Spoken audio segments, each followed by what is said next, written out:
Hello guys, again we are going to learn statistic. Okay, हम जो है chapter number 2 जो है पढ़ने जा रहे हैं, क्लास 11th का चैप्टर नंबर 2।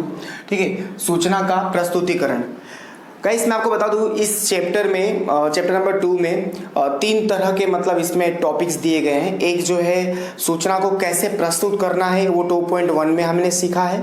ठीक है, दूसरा जो है कोष्टक में कैसे प्रस्तुत करना है वो हमने सीखा है। तीसरा आकृति में कैसे प्रस्तुत करना है, ठीक है, वो अब यहाँ पे हम सीखने जा रहे हैं। ठीक है, आकृति में कैसे सूचनाओं को प्रस्तुत करना है वो हम यहाँ पे सीखने जा रहे हैं। तो उसके पहले मैं ओवरव्यू देने जा रहा हूँ कि हम कैसे कैसे टॉपिक्स हम पढ़ेंगे आकृति के अंदर। ठीक है, ये जो आकृति आपको दिखाई दे रही है ये हमारा जो है टॉपिक है। ये 2 जो हमारा 3 है उसके अंदर ये पूरा का पूरा आकृति बेस्ड है। आपको इसके लिए ग्राफ आपके पास होना चाहिए। ठीक है, और ग्राफ होगा तो ही आप इसे बेटरली समझ पाओगे। तो मैं आपको ऐसे इसका पहले शुरू में अभी मैं रिव्यू देता हूँ कि इसमें हम क्या क्या पढ़ेंगे। तो मैं आपको बता दूं कि जो आकृति है ये विशाल और जटिल सूचनाओं को सरलता से समझा जा सके। ठीक है, और उसे आकर्षित स्वरूप में प्रस्तुत करने हेतु वर्गीकृत हुई सूचना को आकृतियों या आलेख में प्रदर्शित किया जाता है। सही बात है। बड़े बड़े जैसे बड़े बड़े अगर आंकड़े हैं, उन आंकड़ों को अगर आप जो है किसी आकृति के माध्यम से आप समझाने की कोशिश करोगे तो जल्दी जल्दी समझ में आएगा। ठीक है, और जैसे कि आप देखते भी हो क्रिकेट में किस तरह से कितने बॉल जो है 4 रन में गए, 6 रन में गए, कितने आउट हुए, ये सब जो है आकृति के माध्यम से समझाता है तो हमें जल्दी जल्दी पता चल जाता है। ठीक है, आसानी से पता चल जाता है। तो वही बात इसके अंदर है कि अगर कोई विशाल सूचना है और वो जटिल सूचना है तो उसको सरलता से समझा जा सके। ठीक है, और आकर्षक स्वरूप में हम उसे समझा सके, प्रस्तुत कर सके। ठीक है, तो हम आकृति और आलेख में उसे प्रस्तुत करते हैं। ठीक है, आकृति में प्रस्तुत करोगे तो आपको जो है लाभ भी होगा और आपको जो है हानि भी होगा। ठीक है, ये 2 चीज़ें जो है आकृति के अंदर आपको देखने को मिलेंगी। ठीक है, जो हमारी आकृतियां हैं।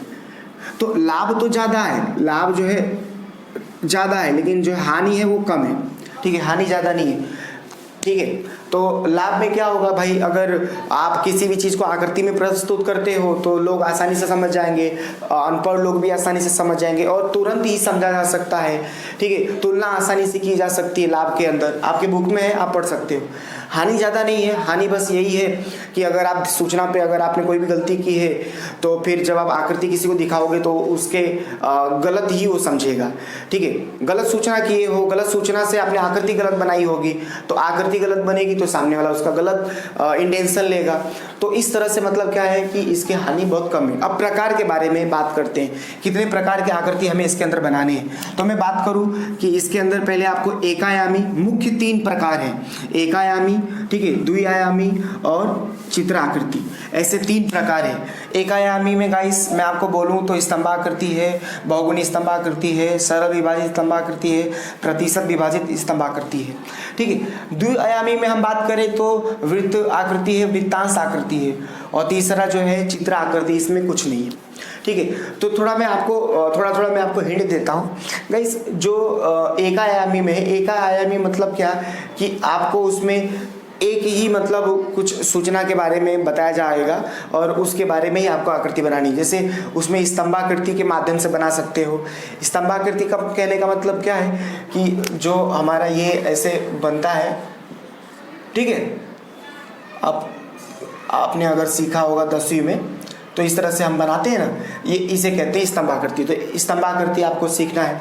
बहुगुणी स्तंभाकृति कहने का मतलब क्या कि बहुगुणी में मतलब क्या है, 2 स्तंभाकृति हो सकते हैं, 3 हो सकता है, लेकिन हम यहाँ पे 2 ही सीखना। जैसे 2001 में उत्पादन और बिक्री दोनों, ये उत्पादन बिक्री 2002 में ये हो गया, मतलब 2 लोगों का एक साथ बनाना, उसे कहते हैं बहुगुणी स्तंभाकृति। 3 भी हो सकता है, जैसे यहाँ पे 2 है तो 3 भी हो सकता है। इस तरह से चीज़ें हमें यहाँ इसके अंदर सीखने को मिलेंगी। सरल विभाजित स्तंभाकृति मतलब क्या कि इसके अंदर किसी भी 2 लोगों की बात चलेगी। ठीक है, जैसे मैं आपको बोलूँ परिवार ए और परिवार बी, इन दो लोगों के बारे में बात होगी। और इनमें क्या है ना, अंदर अंदर इससे हमें क्या करना है, कोष्टक बनाने हैं। वो कौन सी रीति से बनाने हैं वो इसके अंदर जब हम पढ़ेंगे तो हमें पता चलेगा।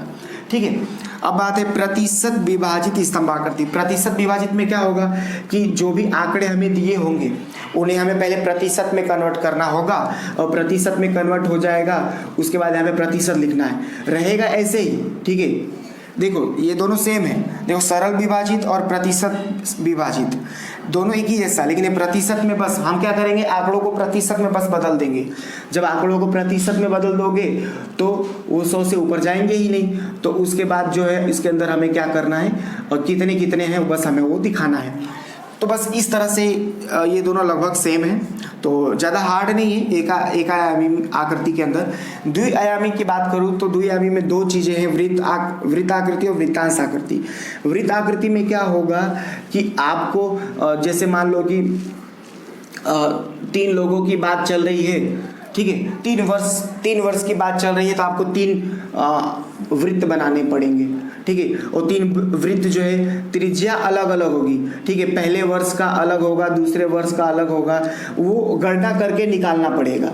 ठीक है, समझ रहे हो, जैसे 3 वर्ष है तो तीनों वर्ष के क्या हमें 3 आकृति बनानी होगी। ठीक है, और उसमें क्या होगा, कोई बड़ा आकृति, कोई बड़ा वृत्त हो सकता है, छोटा वृत्त हो सकता है, ये डिपेंड करता है त्रिज्या के ऊपर, और ये त्रिज्या हमें निकालनी पड़ेगी। वो कैसे निकालेंगे त्रिज्या, वो हम जब इसमें सीखेंगे तो हमें पता चल जाएगा, बस मैं आपको ओवरऑल दे रहा हूँ। ठीक है, अब बात करते हैं वृत्तांश की। तो वृत्तांश में क्या होता है गाइस, वृत्तांश में जो भी आंकड़े दिए होंगे उसको आपको अंश में कन्वर्ट करना पड़ेगा। ठीक है, किस में कन्वर्ट करना पड़ेगा, अंश में। जो भी आंकड़े आपको दिए जाएंगे उसको आपको किस में कन्वर्ट करना है, अंश में कन्वर्ट करना है। जब अंश में कन्वर्ट कर दोगे तो एक ही आपको वृत्त बनाना है, और यहाँ पे आपको जो क्या बोलते हैं चांदा है उसके माप के अनुसार आपको इसके अंदर सारे जो है डिवाइड करने हैं। कैसे डिवाइड करने हैं वो हम सीखेंगे। ठीक है, बस आप समझ लो कि इसके अंदर एक ही वृत्त बनेगा। तो ये बात फिनिश हो गई कि भाई इसके अंदर जो वृत्तांश है वो अंश में कन्वर्ट करेंगे। जैसे इसको हम प्रतिशत में कन्वर्ट करते थे वैसे इसको अंश में कन्वर्ट करके एक ही वृत्त के अंदर सब बनाना है।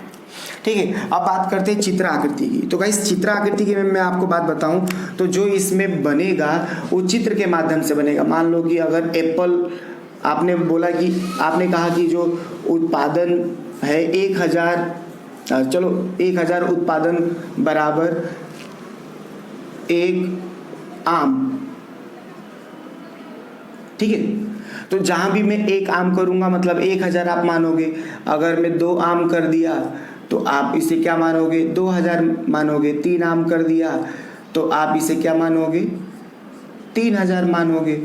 ठीक है, तो इसको बोलते हैं चित्र आकृति। तो इस तरह से क्या होगा, आपको क्या करना है, चित्र आकृति के माध्यम से आपको आकृति बनाना है। तो उम्मीद है कि आपको समझ में आया होगा। ओवरऑल दिया है मैंने, ओवरऑल मैंने दिया है आकृति के बारे में कि आकृतियाँ हमें किस तरह से सीखनी है। उम्मीद है कि आपको ये वीडियो पसंद आएगा। ठीक है, पसंद आए लाइक शेयर सब्सक्राइब जरूर करना, 1 लाइक तो बनता है। तो प्लीज़ सपोर्ट करें और इसे शेयर करें। Thank you.